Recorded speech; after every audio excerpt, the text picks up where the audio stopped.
কিশোরগঞ্জ জেলার ১২ উপজেলায় সোনালী আঁশ পাটের বাম্পার ফলন হওয়ার সম্ভাবনা রয়েছে, যার মধ্যে রয়েছে দেশি, তোষা, কেনাপ, মেস্তা জাতের পাট। গত বছরের তুলনায় সোনালী আঁশ পাটের বাম্পার ফলন হওয়ায় ও বাজারের দর বেশি ভালো থাকায় এবারও কৃষকরা পরিশ্রম করে যাচ্ছেন পাট চাষে। বাম্পার ফলন ফলিয়ে বেশ ভালো দাম পাওয়ার আশা এখন কৃষকদের। জেলায় ৬,২১৫ হেক্টর জমিতে সোনালী আঁশ পাট চাষ করেছে কৃষকরা।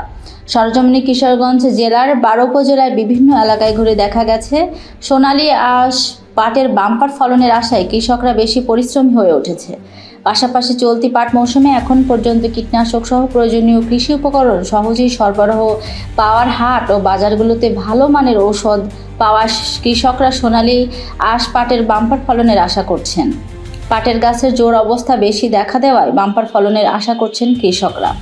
জেলায় এবছর ১৩ উপজেলায় কিশোরগঞ্জ সদর ১,৭৯৪ হেক্টর, হাজার হোসেনপুর ২,৩৯৭ হেক্টর, পাঙ্কুদিয়া ৩৮৫ হেক্টর, কটিয়াদি ১,৪৮০, Karimganj hectare, Tarail ৭০৪ hectare, Itna ১৮ hectare, Nikli ২৫২ hectare, Austagram ৮ hectare, Bajitpur ১,১২৩ হেক্টর, কুলিয়ারচর ১,৬৪০, ভৈরব ৩১৪ হেক্টর জমিতে পাট চাষ হয়েছে।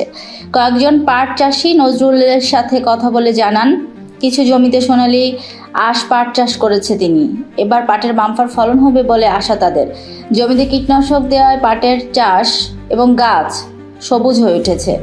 এবার প্রাকৃতিক কোনো দুর্যোগ না হলে সোনালী আঁশ পাটের বাম্পার ফলনের সম্ভাবনা রয়েছে। কিশোরগঞ্জ কৃষি সম্প্রসারণ অধিদপ্তরের উপপরিচালক ডক্টর মোহাম্মদ সাদিকুর রহমান জানান, চলতি সোনালী আঁশ পাটের মৌসুমে কৃষক যাতে লাভবান হয় সেজন্য আমরা সার্বক্ষণিক নজর রাখছি। সেখানেই সমস্যা দেখা যাচ্ছে, সেখানে দ্রুত পদক্ষেপ নিচ্ছি। সার্বিক পরিচর্যায় কৃষকদের সচেষ্ট হতে পরামর্শ দিয়ে আসছি। আশা করছি জমিতে সোনালী আঁশ পাটে বাম্পার ফলন হবে।